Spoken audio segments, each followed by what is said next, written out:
Hi, it's Carter. It is Wednesday down here in the dungeon, in the workout room, the weight room, as you can see, which means not in a great mood, and that's a good thing sometimes because sometimes we all need a little tough love, and it's time for that as we head into the meat of the campaign season now. And you may say to yourself, well, it's Trump and Vance and Harris and Laughing Boy Tampon Tim Walz's job to campaign, but actually it's not. It's all of our jobs. It's all of our jobs, particularly if you're a CRPAC patriot at constitutionalrightspac.com. You're going to say, oh, Carter's getting in his plug. Yeah, I am. Yeah, I am. Go to constitutionalrightspac.com, sign up, subscribe for the free morning newsletter, free afternoon personal insiders email I send out with a look behind the scenes because we got a fight on our hands, okay? Right now, BJ Harris is stumbling a little bit. Her performance in Detroit, where she faked a black accent, was, as Tiger Woods said, patently offensive.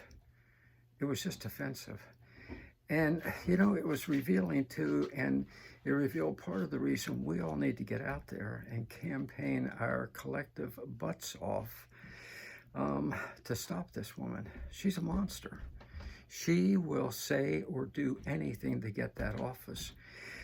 But then once she's in, don't forget, as she told that ghastly, awful, non-journalist Dana Bash, my values have not changed. Well, they haven't.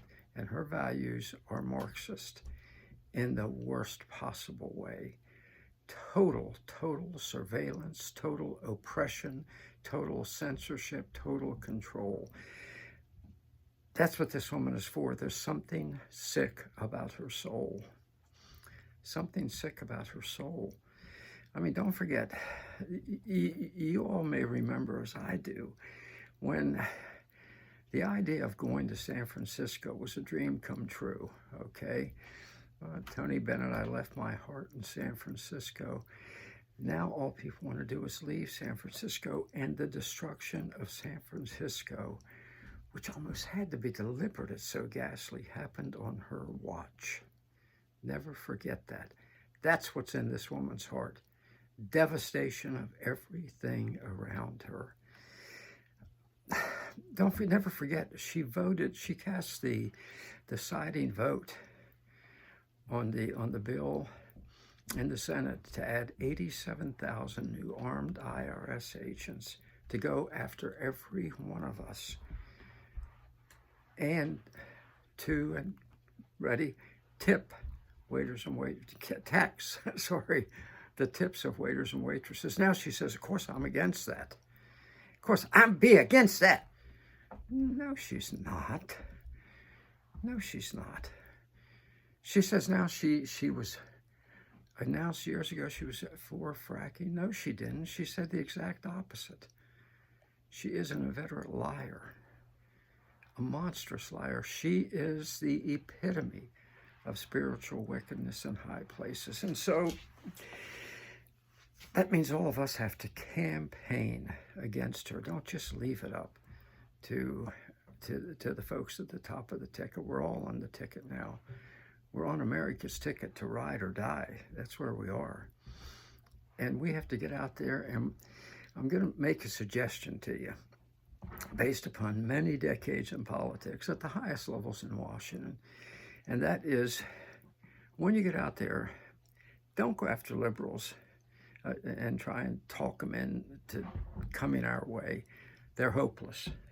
They're hopeless.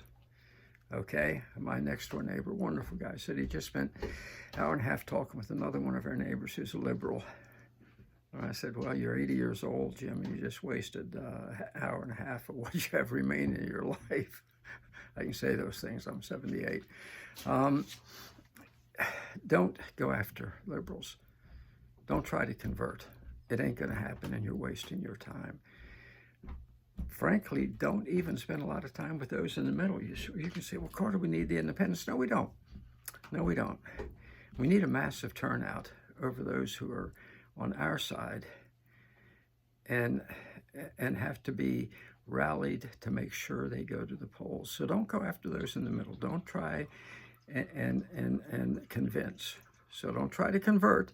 Don't try to convince. What you got to do, based upon my pretty lengthy experience in politics, is you got to convene.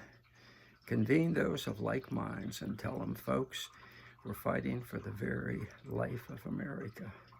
If this woman gets elected, everything we know and loved is gone. In short order, she will San Francisco America, and none of us want that. Okay? So get out there and fight. Don't convert. Don't try to convert. Don't try to convince. Convene those of like mind. Tell them, get out there, vote, encourage everyone you know on our side to vote. And we got to win in the swing states, if you're in one of those, by at least 5%, because of how many votes the Democrats are going to steal elsewhere. We got to tally up the votes to make sure that Donald Trump wins by a landslide so he can get in, and this time wreak havoc on the other side once and for all. So somebody like B.J. Harris and Waltz, these terrible people, never rise to the surface again.